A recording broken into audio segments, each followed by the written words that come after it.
Be mindful. You may never know who knows somebody, who kin to somebody, who saw what you posted. Because you're going to have to stand on business. Ross, big homie. First of all, you know it love. Second of all, I got to call a spade when it's a spade. You say you did it for free. Everybody do it for free, Ross. Diddy and Ross, which they good buddies, okay? They're gay.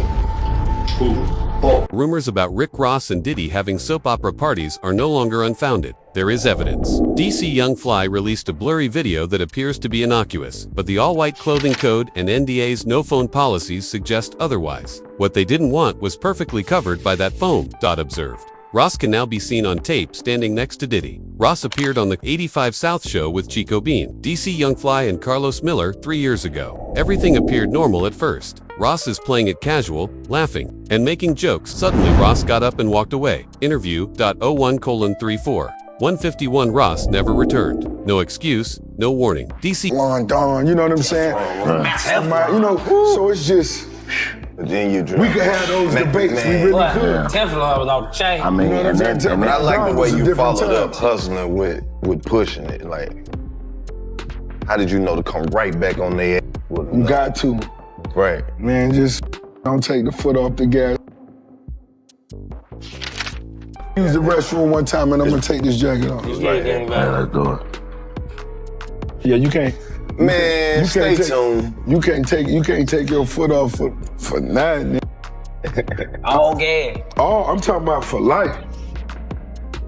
Ross Young Fly stated his allegation of a scheduling difficulty a fabrication. DC claimed that although he still liked Ross and his music, the move was dubious. In a recent interview that rekindled the feud, it was embarrassing to talk off like that. Ross reportedly disliked being asked difficult questions, the type that editing cannot cut. Okay, I'm gonna say first of all, I don't give a Yeah, I get it. But I give a because Try to make it bad. put you as a person. Yeah. You see what I'm saying? Yeah. Before, okay, let's just say before all that happened, right? Yeah. Let's just say before all that happened. Bro, I'm listening to you, Ross. Yeah. I feel like you wanted to. Hey! Shut the up. I'm listening to you, Ross. I feel like you probably one of the best lyricists from the South that we got. You dig what I'm saying? Like, you poetic, bro. When I listen to your music, I think you put a lot of time and effort into this. The kind that could reveal the true nature of what goes on behind closed doors. Everyone wanted to know what Ross was fleeing. Ross asserted that DC should be appreciative that he even turned there for 3 minutes, despite his dubious behavior. Ross then uploaded a video to the internet. The moment you leave our show, you went and did a podcast. A white podcast. You sat your ass right there for almost 2 hours. And didn't leave. And you talked. And the white folk asked your ass, was you a correctional officer? Yeah. We would have never asked you no shit like that. And then got respect for you. Right. And you sat right there and you answered that question so eloquently, Right. eloquently. You got it. Right. You dig what I'm In an obvious attempt to end the conversation, it became evident all of a sudden that this was not mere internet drama. It was intimate. Ross was not allowed to steer the narrative by DC, so he said it out. Loud.interview. 445-5-12. Look, bro, listen, man. I came to your podcast. I came for free, homie, no charge. I did it on Face, homie. I didn't ask you what your analytics was and this and that. I came on Face, homie, to show love. And don't make it like I walked off on you. I left early. Rose had some other things to do too. But guess what? I came for free. Ross started saying things that made no sense. And next time I come for free, at least have me some lemon pepper Wingstop at that. You heard me? But I came for free. I ain't charge you. You feel me? Don't talk about Rose other business. I came and did that for free. And what is the analytics? How the show doing anyway, man? I'll come back on it and when I'm gonna walk off that the next time and this bitch say, Rose, was I doing? Of course not. DC retaliated after Ross said he didn't receive lemon pepper wing. So the question was, why did Ross disappear? According to some rumors, he is connected to Diddy beyond only music. People question. Big homie. First of all, you know it love. Second of all, I got to call a spade when it's a spade. You say you did it for free. Everybody do it for free, Ross. You ain't the only nigga. Boosie did it for free. T.I. do it for free. Busta Rhymes did it for free. Snoop Dogg did it for free. Everybody who sat on that couch do it for free. Ross's decision to distance himself from some relationship. Now, that wasn't the biggest moment. Now, that's one of the viral moments, but Boosie episode 8 million. Got Country Wayne shit like 6, 7 million. Like, we do numbers, we do analytics. Our analytics, we was the biggest before you came, and we was the biggest afterwards. So you always got room to come back to be on the biggest podcast in the world, correct? You dig what I'm saying? But when you call a spade, it get hot. There were 200 in the back. Ross just didn't stick around. But you didn't eat it. And we respect when shit to do, bro. Just tell us as soon as you come in, hey, little homies, I got an hour. Bet, we gonna try to get you in. Man, we gonna try to get you in about 45 minutes so you can make it to your next destination. Don't pull up, act like you doing us a favor, and then just leave her without saying something. Just say something so we can know what's going on, gang. We ain't tripping. We'll push back up. Your team, we called your team. We called the person who we called when you was on the way. Guess what they said? We don't know where he gone. The question. A blurry video of an all-white foam-coated private party at Ross' Promised Land home was then released by DC. Phones were stolen, guests signed non-disclosure agreements, and everything was hit by heavy soap clouds. There were questions about the timing. DC shared it shortly after Ross announced that DC would be attending another pool party on August 2nd. Attend the pool party at Ricky Ross State on August 2nd. Do you understand what I mean? My DC Young Fly will be DMD. Tell them to go outside. Do you understand what I mean? Do you see me? Music, there will be a vibe. DC Young Fly hosted on August 2nd. Every celebrity pool party is now scrutinized. Since Diddy's outrageous accusations, nothing is disregarded. The old receipts come back. Ross's songs, too. Ross rapped, "Put Molly all in her champagne," back in 2013. She's not even aware of it. Brand deals were lost by him. It sounds like a breadcrumb now, but the backlash subsided. He was even called out by 50 Cent, who hinted that the bottles, secret parties, and ladies who claimed they couldn't recall evenings will all be revealed in his Diddy documentary. At the time, it was dismissed. It appears to be a pattern now. The video from the phone party took on a life of its own. People saw details, slowed it down, and froze frames.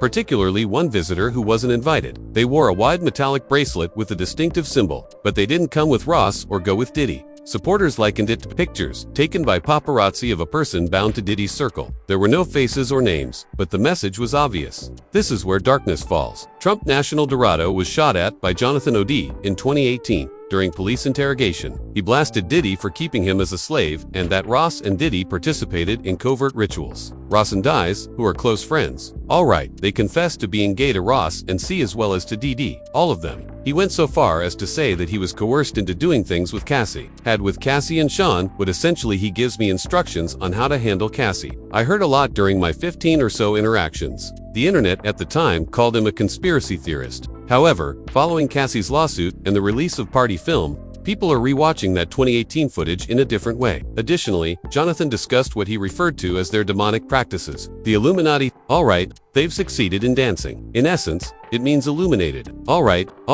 they perform demonic rituals, which are essentially they bond by using CIA mind programming techniques on their own family members, children, etc.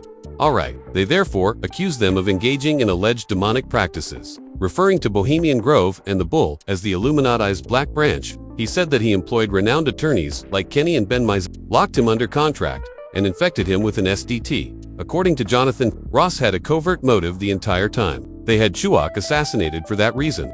Since killing someone makes you famous, you become well known when your album sales increase, and people start listening to your lyrics and everything else. That's how they do it. Alright, okay, Tupac is still alive, I guess. He is currently in Cuba.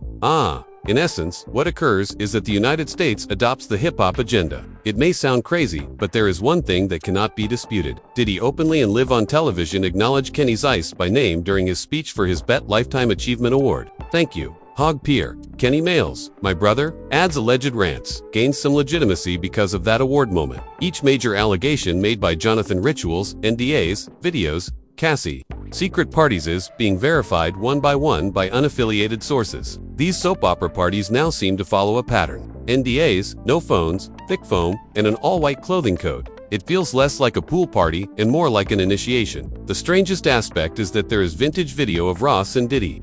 laughing while washing automobiles side by side while drenched in suds. We will wash your vehicle. Your automobile is washed by us. We don't feel embarrassed when we wash your automobile. Hustle. You guys had best get off this slick soap when you're entering into that wash, and you know that tip will be good.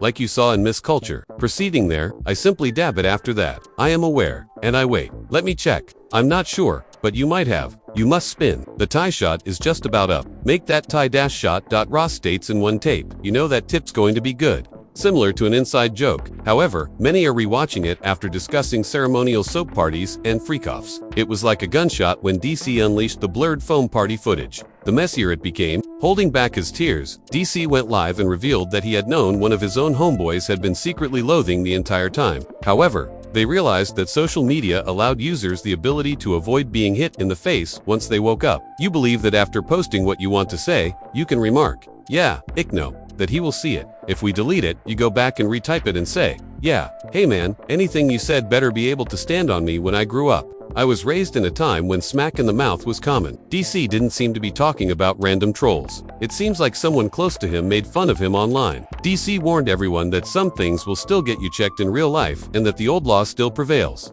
The old law still applies. Thus, exercise mindfulness. You never know who might know. Someone who noticed what you posted and came to you. Because you're going to have to face the consequences and someone is going to slap you across the lips. DC omitted names. He is not a hapless clout chaser. He knew the internet would. Inside the machine, he can be seen on video pitching to revolt at Combs Enterprises with the 85 South crew. Diddy allegedly made a direct call to DC to schedule a comedy event. This is the disturbing rumor. Diddy does more than just host parties. He also records them. Bowls, cars, phones, corridors, and rooms, all not merely replayed, but recorded. Therefore, DC's blurry foam clip was a warning when it was posted. You've used up your free pass. Don't make those slick soap jokes now. Side angle leaks, no phone rules, and an excessive number of people understand that the foam was a cover for what was actually happening. Then, the legal emails begin to appear, flawlessly typed and polished by someone who doesn't typically type that neatly. Defamatory, removing, or facing action, or misrepresenting an occurrence. That's where the legal wording begins to appear.